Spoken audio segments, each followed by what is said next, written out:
Bismillahirrahmanirrahim. Assalamualaikum warahmatullahi wabarakatuh. Apa kabarnya teman-teman semua? Mudah-mudahan kalian dalam keadaan sehat walafiat dan perlindungan dari Allah Subhanahu wa taala dan masih semangat di dalam menuntut ilmu. Teman-teman yang dirahmati oleh Allah Subhanahu wa taala, hari ini kita masih membahas tentang materi yang sama, yaitu materi tentang berwudu. Tapi pekan yang lalu kita sudah membahas tentang definisi dan syarat-syarat berwudu. Untuk pertemuan hari ini kita akan membahas rukun, sunnah, dan hikmah wudu. Oleh karena itu langsung saja kita mulai pembahasan ini dengan mengucapkan basmalah. Bismillahirrahmanirrahim. Teman-teman yang dirahmati oleh Allah Subhanahu wa taala, untuk kompetensi dasar pada materi ini yaitu pada 3.7 mengetahui makna rukun, sunnah, dan hikmah wudu. Karena banyak orang Islam yang melakukan wudu, yang melakukan ibadah-ibadah yang lainnya tanpa menggunakan ilmu. Dia tidak mengetahui ilmu daripada ibadah tersebut. Walhasil ibadah yang dilakukan yaitu selama bertahun-tahun dilakukan dalam keadaan tidak sah. Sayang sekali, ibadah yang dilakukan bertahun-tahun dilakukan tidak sah. Karena apa? Karena tidak dilandasi dengan ketentuan-ketentuan daripada syariat. Sedangkan banyak daripada ahli ibadah nanti yang masuk ke neraka, masuk ke akhirat. Karena apa? Karena mereka ibadah, sedangkan ibadah yang dilakukan itu tidak sah. Jangan kita berbicara jauh, ibadah kita diterima oleh Allah Subhanahu wa taala. Urusan diterima ataupun tidak ibadah kita itu urusan Allah Subhanahu wa taala. Sedangkan yang wajib bagi kita yaitu mengetahui daripada ilmu ibadah yang akan kita kerjakan. Oleh karena itu, disinilah kita mengetahui makna rukun, sunnah, dan hikmah berwudu. Di 4.7 terbiasa berwudu sesuai dengan ketentuan-ketentuan syariat. Kita biasakan wudu kita karena sudah tahu ilmunya, kita praktekkan, kita amalkan ibadah kita sesuai dengan ketentuan syariat. Dan yang kelima, 7 yaitu menjalankan apa yang diperintahkan oleh Allah Subhanahu wa taala. Nah, inilah menjadi tujuan hidup kita di dunia ini, yaitu menjalankan apa yang diperintahkan oleh Allah Subhanahu wa taala dan menjauhi segala apa yang dilarang oleh Allah Subhanahu wa taala. Yaitu walhasil tujuan hidup kita di dunia ini melainkan adalah tak lain dan tak bukan untuk beribadah kepada Allah Subhanahu wa taala. Wa ma umiru wa ma khalaqtul insa wal jin illa liya'budun. Dan tidaklah aku ciptakan jin dan manusia, kata Allah, kecuali mereka semata-mata untuk beribadah kepada Allah Subhanahu wa taala. Berarti kalau misalnya kita tidak mentaati perintah Allah, malah mengerjakan larangan Allah, berarti kita menyalahgunakan tujuan daripada hidup kita di dunia ini, yaitu beribadah kepada Allah Subhanahu wa taala. Untuk tujuan pembelajaran, peserta didik mampu menganalisis dan mengevaluasi tentang rukun, sunnah, dan hikmah berwudu. Yang kedua, mempraktikkan ibadah wudu sesuai ketentuan syariat. Setelah ilmunya sudah kita ketahui, kita bisa langsung mengamalkan di dalam ibadah kita sehari-hari sesuai dengan ketentuan syariat. Langsung saja kita masuk ke pembahasan yang pertama, yaitu rukun-rukun wudu. Ataupun kata lain, hal yang wajib di dalam berwudu. Kalau rukun itu berarti bagian yang penting di dalam sesuatu. Itu namanya rukun. Contohnya rukun di dalam rumah. Apa rukun di dalam rumah? Seandainya tidak ada bagian tersebut, tidak akanlah terbangun rumah. Contohnya apa? Tiang. Tiang berarti adalah rukun daripada rumah. Karena apa? Kalau misalnya tidak ada tiang, maka tidaklah terbangun rumah tersebut. Begitu juga rukun-rukun wudu berarti bagian yang penting di dalam wudu. Kalau misalnya tidak ada bagian tersebut, maka tidaklah sah wudhu tersebut. Ada berapa rukun wudhu? Rukun wudhu ada 6. Yang 4 itu ditetapkan di dalam Al-Quran, dalilnya dari Al-Quran. Dan yang kedua ditetapkan di dalam hadis. Apa saja yang ditetapkan di dalam Al-Quran? Yaitu yang pertama membasuh muka. Dan yang kedua membasuh tangan. Ketiga mengusap sebagian kepala. Dan yang keempat yaitu membasuh kaki. Dalilnya di dalam surat Al-Maidah ayat 6. A'udzu billahi minasyaitonir rajim. Bismillahirrahmanirrahim. Ya ayyuhalladzina amanu idza qumtum ilas salati faghsilu wujuhakum wa aydiyakum ilal marafiq. فاغسلوا وجوهكم وأيديكم إلى المرافق وامسحوا برؤوسكم وأرجلكم إلى الكعبين. Yang artinya, wahai orang-orang yang beriman, idza kumtum ila sholati, apabila engkau ingin melaksanakan sholat, faksilu, maka basuhlah wujuhakum, wajah-wajah kalian, wa aidiyakum, tangan-tangan kalian, ilal marafik, sampai ke sikut, wamsahu biru'usikum, dan usaplah kepala kalian, wa arjulakum ilal ka'bain, dan kaki kalian sampai ke kedua mata kaki. Ini adalah dalil ditetapkannya 4 daripada rukun-rukun wudu. Dan yang kedua ditetapkan di dalam hadis apa? Yang pertama adalah niat. Apa dalilnya? Yaitu innamal a'malu binniyat. Sesungguhnya segala amal itu tergantung daripada niatnya. Dan yang kedua, tertib. Dari mana dalilnya? Tertib termasuk rukun wudu, yaitu hadis Nabi, ibda'u bima bada'allahu bih. Mulailah oleh kalian dengan apa-apa yang Allah Subhanahu wa taala telah mulai dengannya. Lanjut ke rukun yang pertama, yaitu niat. Apa sih niat itu? Pengertian niat menurut bahasa ada menurut syariat. Menurut bahasa niat itu adalah bermaksud. Bermaksud. Kalau menurut syariat bermaksud pada sesuatu yang berbarengan dengan pekerjaannya. Jadi niat menurut syariat antara maksud dan niat itu berbarengan. Berbeda kalau misalnya antara maksud dan pekerjaannya didahulukan dengan maksudnya terlebih dahulu, baru pekerjaannya, tidaklah disebut niat. Contohnya apa? Contohnya saya mau makan sekarang. Saya mau makan. Makannya kapan? Makannya nanti. Zuhur misalkan. Makannya nanti zuhur. Maksud dulu, baru pekerjaannya. Itu bukanlah dinamakan niat. Yang namanya niat, maksud dan tujuan, maksud dan pekerjaan itu berbarengan. Berbarengan. Tidak ada yang lebih dahulu. Tidak maksud dulu ataupun pekerjaannya nanti. Itu dinamakan azam. Kalau maksud terlebih dahulu, pekerjaannya nanti, itu namanya azam. Sedangkan niat, maksud dan pekerjaan berbarengan. Apa hukumnya niat? Di dalam kitab Ad-Dardir Syarhul Kabir jilid pertama ditulis bahwa jumhur fuqaha. Apa jumhur fuqaha? Mayoritas fuqaha. Mayoritas madhab. Mayoritas ulama. Kecuali madhab Imam Hanafi. Daripada 4 madhab, 3 madhab mayoritas itu mengatakan bahwasannya hukum niat adalah wajib. Hanya 1 madhab saja yang mengatakan sunnah, yaitu madhab Imam Hanafi. Berarti madhab Imam Syafi'i, madhab Imam Hambali, madhab Imam Maliki mengatakan bahwasanya niat itu hukumnya wajib. Menyatakan hukum niat adalah wajib apabila menjadi syarat sah sebuah perbuatan. Misalnya wudu, mandi wajib, tayamum, sholat, puasa, haji, zakat, dan lainnya.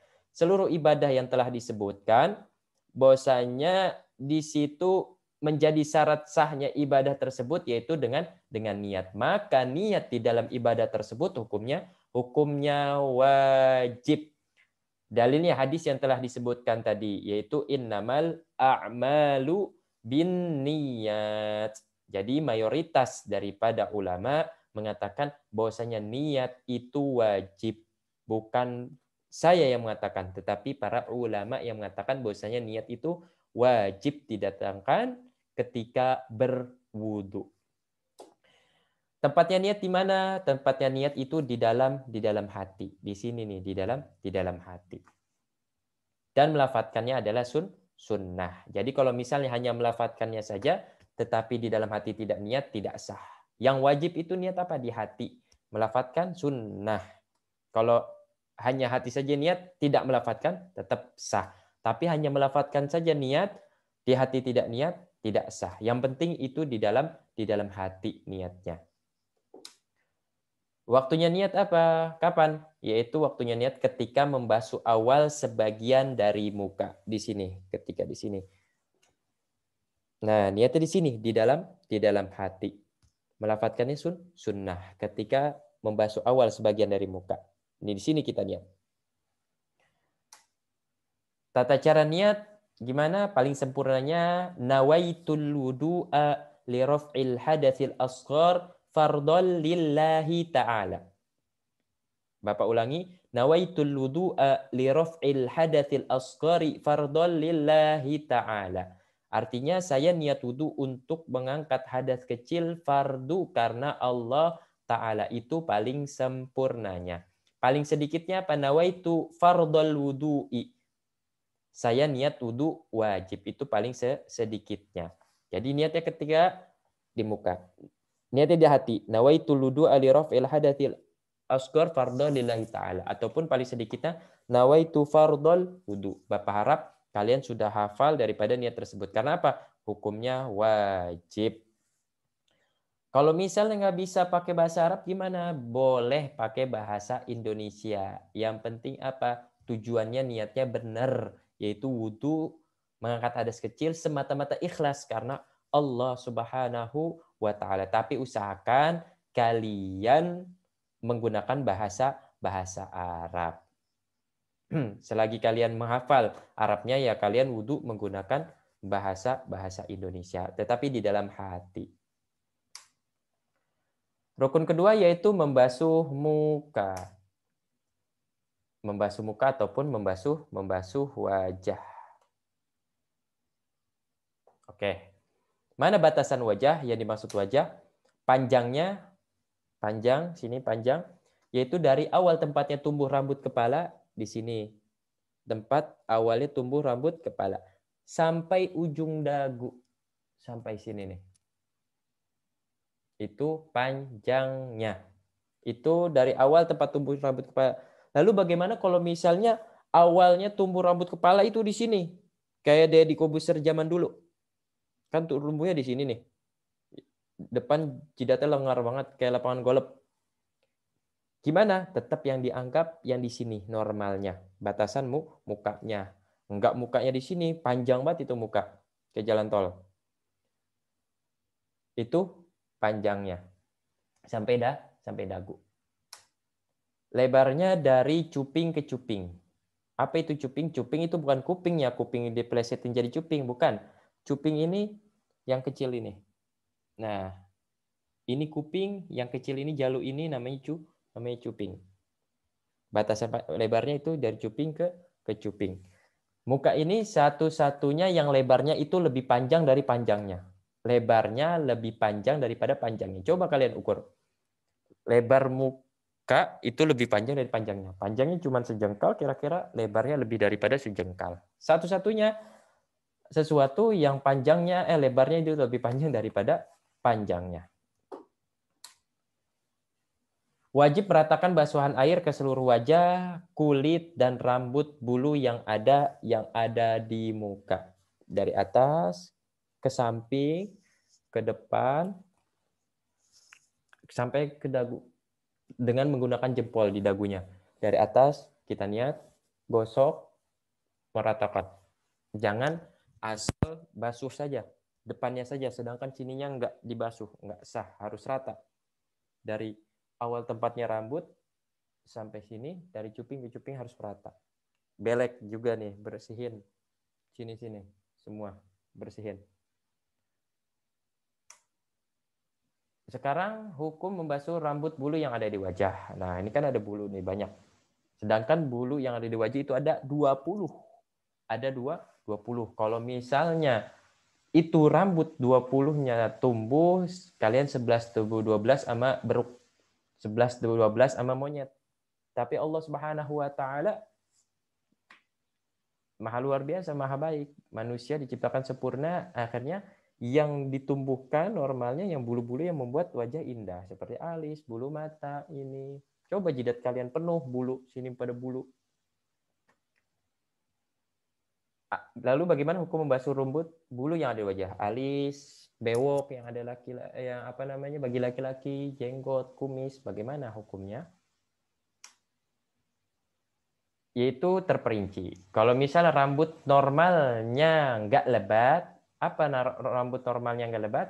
Seluruh rambut wajah selain jenggot dan bewok dan rambut wajah seorang wanita. Hukumnya wajib membasuh zahir dan batin kulit dan rambut tersebut. Berarti apa seluruh rambut? Selain jenggot dan bewok. Rambut apa? Alis, kumis, rambut yang ada misalnya rambut yang ada di pipi. Itu gimana? Ataupun wanita yang berjenggot, ada di sini wanita yang jenggot, ataupun wanita yang berkumis, kumis-kumis tipis, ada. Kalau misalnya ada, maka wajib membasuh zahir dan batin, digosok. Ini alis digosok, harus sampai zahir dan batinnya. Itu selain rambut jenggot dan bewok. Kalau rambut normalnya lebat seperti jenggot dan bewok, jenggot yang ini, bewok yang di sampingnya sini, bewok. Tapi daripada seorang pria, bagaimana? Seandainya tebal, wajib membasuh zahirnya saja. Tebal, wajib zahirnya saja, nggak sampai ke batin. Tebal apa? Yang kelihatan kulitnya. Ketika jarak semeter ataupun 1,5 meter itu kelihatan kulitnya. Yang nggak kelihatan kulitnya berarti tebal. Kalau kelihatan kulitnya itu tipis berarti. Kalau misalnya tebal gimana? Zahirnya saja. Kalau misalnya seandainya tipis, wajib membasuh zahir dan batinnya. Wajib berarti digosok-gosok nih zahir dan batinnya harus kena. Begitu juga bewok di sini. Bisa dipahami ya? Oke, lanjut ke rukun yang ketiga yaitu membasuh tangan. Mana batasan tangan? Menurut ahli bahasa, batasan tangan itu dari ujung jari sampai bahu. Ujung jari sampai bahu ini tangan. Menurut bahasa. Menurut ahli fikih, dibagi menjadi 2. Pada bab wudu yang dimaksud tangan dari ujung jari sampai sikut. Ini disebut tangan. Tapi pada bab pencurian yaitu kisos, kalau misalnya yang mencuri dipotong tangannya, maksudnya apa? Batasan tangan di bab pencurian yaitu dari ujung jari sampai pergelangan. Yang dipotong berarti sampai pergelangan saja. Enggak sampai bahu. Enggak mengikuti ahli bahasa, tapi menurut bab pencurian tangan dari ujung sampai pergelangan. Nah, di dalam sini yang kita bahas bab wudu, yaitu tangan dari ujung jari sampai sikut sini. Maka wajib meratakan basuhan air dari ini ya, tipe ya. Dari ujung jari sampai ke sikut dan dilebihkan sedikit. Lebihkan sedikit nih, enggak pas-pasan sikut banget. Lebihin sedikit. Karena tidak sempurna wajib kecuali dengan melebihkan basuhannya. Tidak terbasuh sikut ini kecuali dilebihkan sedikit. Ya lebih bagus lagi digulung, melebihkan lagi sampai sini. Karena apa? Karena nanti orang yang di akhirat, orang yang berwudu akan bersinar anggota tubuhnya. Kalau misalnya basuhan kalian sampai sini berarti bersinarnya itu sampai sesuai daripada batasan yang biasa kalian basuh. Itu tangan yang tadi, dan rukun keempat yaitu mengusap sebagian kepala. Ketutupan ya. Hukum mengusap kepala. Oke, kita beda di sini. Oke.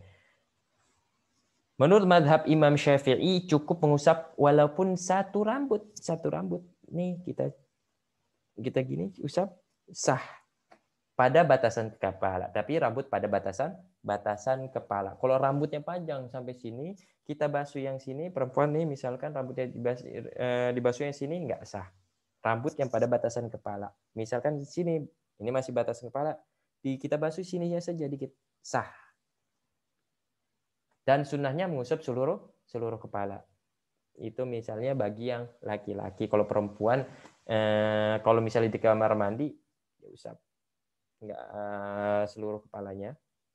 Kalau misalnya di tempat umum, jangan diusap kepala, susah. Karena pakai kerudung, pakai hijab, lebih baik jangan sampai rambut kalian terlihat dikit saja. Jangan sampai terlihat rambutnya, jangan sampai dibuka mentang-mentang lagi wudhu. Kalian melakukan ibadah, tetapi kalian mendapatkan keharuman, mendapatkan dosa. Karena apa? Kerudungan kalian dibuka. Karena itu menunjukkan daripada aurat. Sedangkan aurat, menutup aurat, hukumnya wajib bagi muslimah. Menurut mazhab Imam Malik dan Hambali wajib mengusapkan seluruh kepala. Itu kalau misalnya Imam Malik dan Hambali wajib mengusap seluruh kepala. Sedangkan yang Bapak anut ini adalah mazhab Imam Syafi'i. Maka cukup mengusap walaupun satu rambut. Ataupun dengan menggunakan benda, air, diusap ke sini menggunakan benda, boleh. Ataupun wudhu ala pemain bola. Airnya dilempar, disundul. Sah. Wudhu airnya dilempar, disundul, sah. Menurut mazhab Imam Abu Hanifah wajib mengusap seperempat aja di sini. Tempat kepala. Mengerti ya? Rukun kelima dan karena imamnya itu membasuh kaki dan tertib. Wajib membasuh kaki sampai dengan mata kaki dan melebihkannya sedikit karena tidak sempurna yang wajib kecuali dengan melebihkan basuhan. Usahakan kalian sampai bawah lutut. Jangan sampai paha, kelebihan aurat kalian kelihatan. Apalagi bagi perempuan.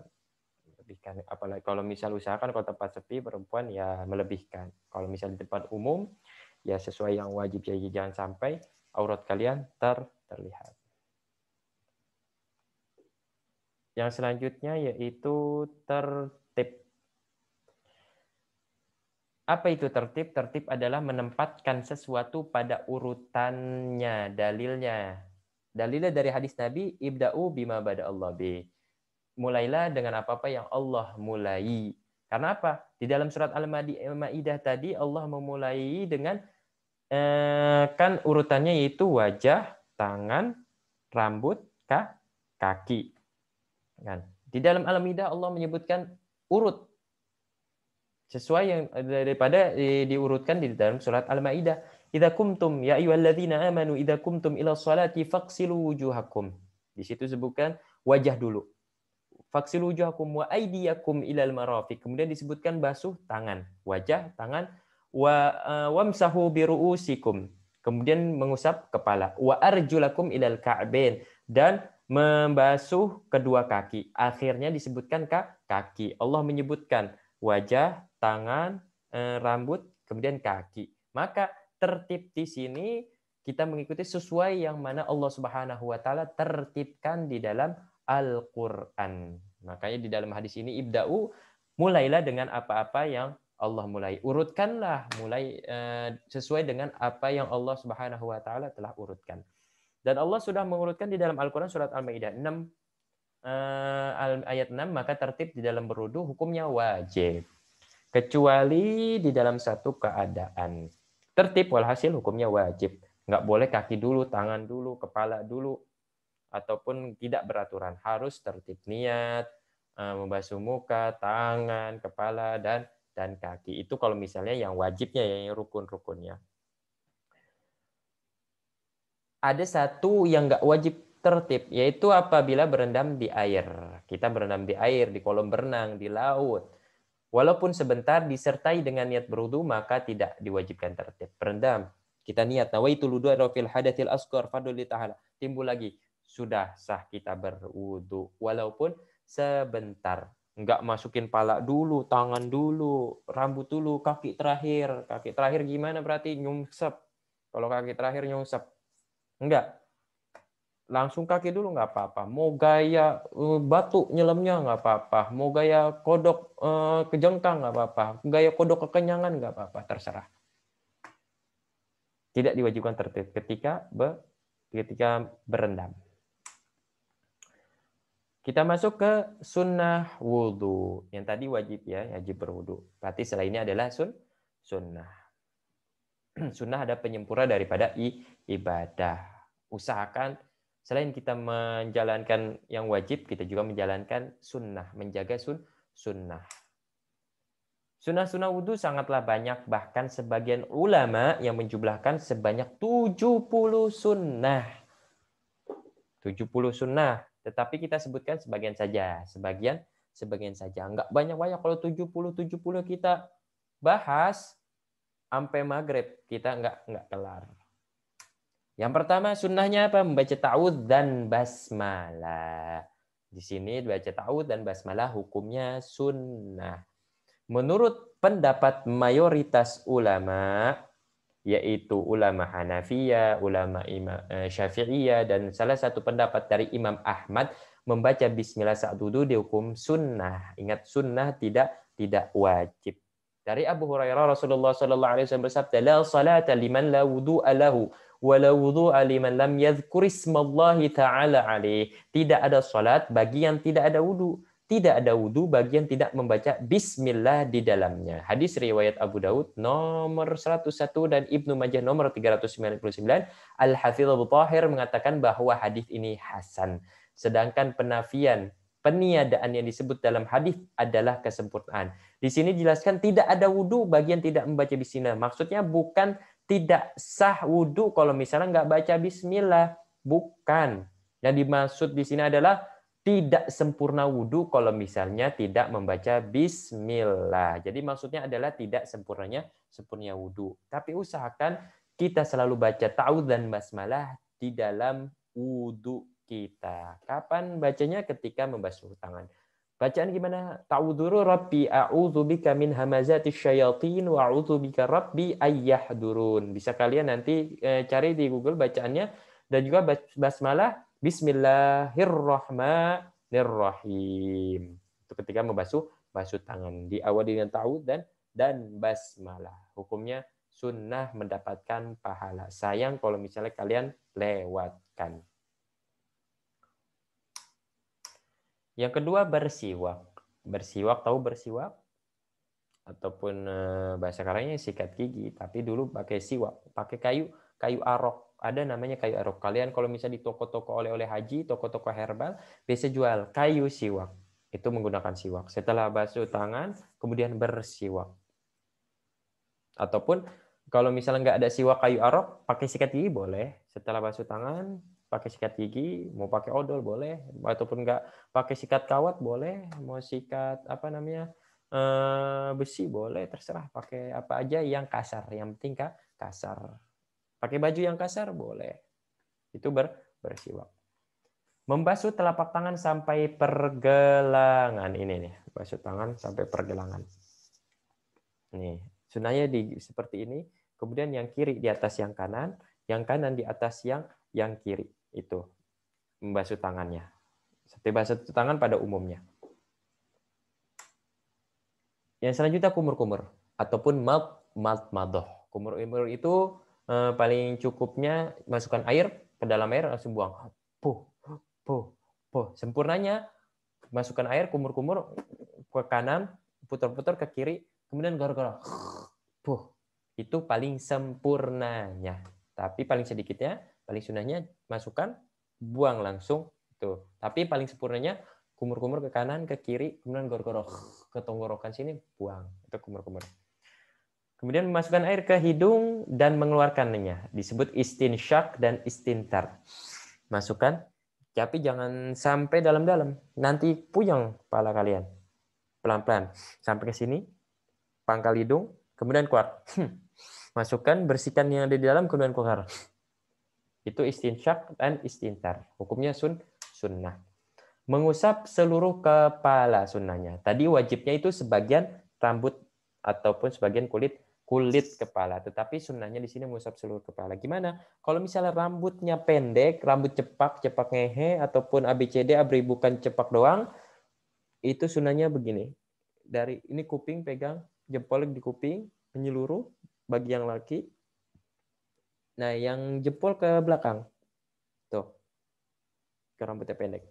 Tapi kalau misal rambut kayak seperti Bapak panjang, nggak terlalu panjang, sekali aja.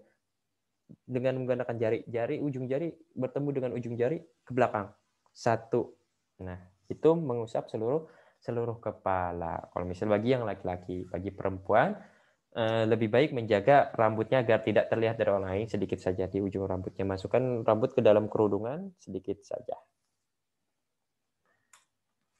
Membasuh seluruh kuping, itu kuping bukan hanya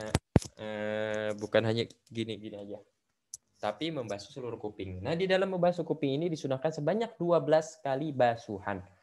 12 kali basuhan. Apa? Disunahkan membasuh kuping ketika membasuh wajah 3 kali. Basuh wajah. Nah, disunahkan juga membasuh kuping sampai ke kuping. Itu sebanyak 3 kali. Yang kedua, disunahkan basuh kuping ketika mengusap kepala. Nih, ketika mengusap kepala, disunahkan juga basuh kuping sebanyak 3 kali. Yang selanjutnya disunahkan membasuh untuk kuping. Kuping sendiri 3 kali. Kuping, gimana membasuh kuping?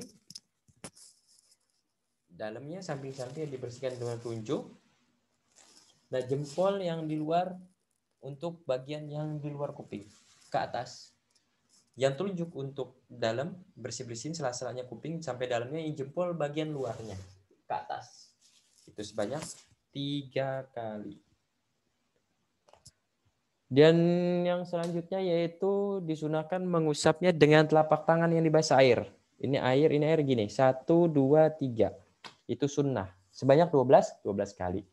3, 12. 3 ketika membasuh wajah, 3 membasuh kuping ketika mengusap kepala, dan 3 membasuh untuk kuping, dan terakhir itu dengan telapak tangan. 1, 2, 3 setelah mengusap kuping. 12 kali basuhan. Selanjutnya menyela jenggot dari bawah. Kalau jenggotnya, yang punya jenggot, menyela-nyela. Menyela jari tangan. Jari tangan disela, dan jari kaki. Jari kaki itu disela menggunakan jari tangan. Sunnah. Mendahului anggota yang kanan dan yang kiri. Kalau misal anggotanya sepasang, yang kanan dulu, yang kiri dulu. Tetapi kalau kuping enggak kanan enggak kiri, tapi kuping langsung dua-duanya. Enggak sunnah kanan dulu ataupun kiri dulu. Yang sepasang itu tangan dan kaki. Dahulukan kanan dan kiri. Mengusap dan membasuh sebanyak 3 kali. Disunahkan sebanyak 3 kali. Tapi kalau misalnya 3 kali itu belum rata basuhan, itu dihitungnya satu kali. Ini kapan dihitung sunahkan membasuh sebanyak 3 kali? Kalau misalnya 1 kali itu udah rata. 1 kali udah rata, sunnah ditambahkan menjadi 3 kali. Kalau misalnya 1 kali belum rata, misalkan wajah, wajib menambahkan lagi, bukan sunnah. Ini posisinya kalau misalnya sudah rata ke anggota wudhu, maka disunahkan menambah sebanyak 3 kali. Enggak lebih. Lebih hukumnya makruh. Yang selanjutnya continue ataupun berkesinambungan. Berkesinambungan dari basuh muka kemudian langsung ke tangan. Bukannya basuh muka hari Rabu, basuh tangan hari Jumat. Enggak gitu. Harus berkesinambung. Bukan harus, sunnah berkesinambung, continue. Setidaknya tidak sampai kering anggota yang sebelumnya. Kita basuh muka udah sampai kering, baru basuh tangan. Itu enggak sunnah. Sunnahnya apa? Jangan sampai anggota sebelumnya itu kering. Sunnah continue berkesinambungan. Menggosok-gosok ketika basuhan di dalam basuh ini sunnah.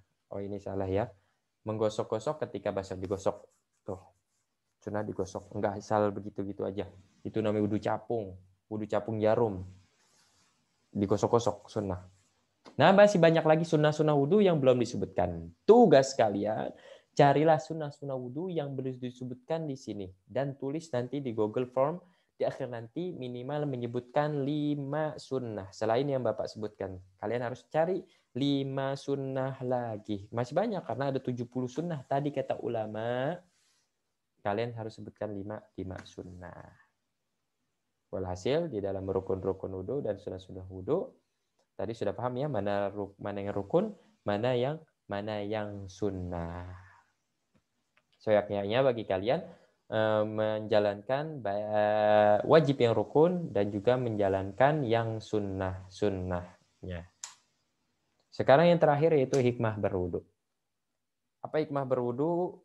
Perintah berwudu ini mengandung hikmah atau kebijaksanaan. Setidaknya ada 4 hikmah tentang disyariatkan taharah. Sebagaimana disyariatkan dari kitab Al-Fiqh Al-Manhaj Al-Madhhab Imam Syafi'i karya Mustafa Al-Kin, Mustafa Al-Bugha dan Ali Asy-Syarbaji. Di situ dikatakan hikmah yang pertama yaitu bersuci merupakan bentuk pengakuan Islam terhadap fitrah manusia. Manusia memiliki kecenderungan alamiah untuk hidup bersih dan menghindari sesuatu yang kotor dan jorok. Karena Islam adalah agama fitrah, agama yang suci, maka ia pun memerintahkan hal-hal yang selaras dengan fitrah manusia. Islam adalah agama yang suci. Setiap manusia itu terlahir dalam keadaan suci. Kullu maulidin yuladu 'alal fitrah, maka untuk menjaga kesucian manusia di sini hikmah berwudu, yaitu karena berwudu ini adalah bersuci, yaitu menjaga kesucian fitrah daripada manusia. Itu yang pertama. Yang kedua, menjaga kemuliaan dan wibawa umat Islam. Orang Islam mencintai kehidupan bermasyarakat yang aman dan nyaman. Islam tidak menginginkan umat yang tersingkir atau dijauhi dari pergaulan lantaran persoalan kebersihan. Seriusnya Islam soal perintah bersuci ini menunjukkan komitmen yang tinggi akan kemuliaan para pemeluknya. Karena apa? Karena kalau misalnya ini menjaga wibawa umat Islam harus menjadi orang yang bersih, jangan dekil, jangan kotor, jangan compang-camping, harus menjaga wibawa umat Islam, harus bersih, harus berwibawa, kelihatan keren. Umat Islam harus kelihatan keren. Ketiga, menjaga kesehatan. Kebersihan merupakan bagian paling penting yang memelihara seorang dari terserang penyakit. Ragam penyakit yang tersebar umumnya disebabkan oleh lingkungan yang kotor. Karena itu tidak salah pepatah mengungkapkan kebersihan adalah pangkal kesehatan. Anjuran untuk membersihkan badan, membasuh wajah, kedua tangan, hidung, dan kedua kaki berkali-kali saban hari relevan dengan kondisi dan aktivitas manusia. Sebab anggota-anggota tubuh itu termasuk yang paling sering terpapar kotoran. Berarti menjaga kebersihan dan kesehatan daripada hikmahnya. Apalagi sekarang zamannya virus corona. Lebih menunjukkan lagi hikmah berwudu, yaitu dengan kita sering berwudu, menjaga wudu kita insya Allah dijaga daripada penyakit corona. Karena wudu itu membersihkan zahir dan wudu juga membersihkan batin. Yaitu apa? Dosa-dosa kita gugur karena kita berwudu. Dosa mata kita, dosa mulut kita, dosa tangan kita, dosa kaki kita, semuanya luntur dengan air wudu. Dan yang keempat, menyiapkan diri dengan kondisi terbaik saat menghadap Allah. Tidak hanya bersih, tapi juga suci dalam salat, doa, dan munajatnya. Seorang hamba memang seyoknya suci secara lahir dan batin. Bersih jasmani dan rohani. Karena Allah yuhibbut tawwabina wa yuhibbul mutatahhirin. Allah mencintai orang-orang yang bertobat dan Allah mencintai orang yang suka menyucikan diri. Kita ingin menghadap presiden aja pakaian kita bersih, mandi, wangi. Jangan menghadap presiden, menghadap RT aja bikin KTP wangi, bersih. Pakai pakaian yang bagus, kayak compang-camping. Apalagi kalau misal kita menghadap yang menciptakan presiden, yaitu Allah Subhanahu wa Ta'ala. Kita bertemu manusia, bertemu pacar aja pakai minyak wangi sebotol, diguyur mandi minyak wangi. Pakaian-pakaian yang bagus. Udah ganteng, pakai minyak rambut 1 kilo. Udah pakaian apa aja. Sedangkan kita menghadap Allah pakai pakaian yang amburadul. Itu adab yang sangat tidak baik. Kita sebagai hamba kepada Tuannya, yaitu Allah Subhanahu wa Ta'ala, minimal menjaga kesucian kita, menjaga daripada pakaian kita, dan juga bersuci. Bersih. Wallahu a'lam bishawab. Thanks for watching. Terima kasih yang sudah menyaksikan. Kalau misalnya ada yang kurang paham, kalian bisa ulang-ulangi lagi, bisa tanyakan ke Bapak via grup ataupun di Wapri. Oke. Wassalamualaikum warahmatullahi wabarakatuh.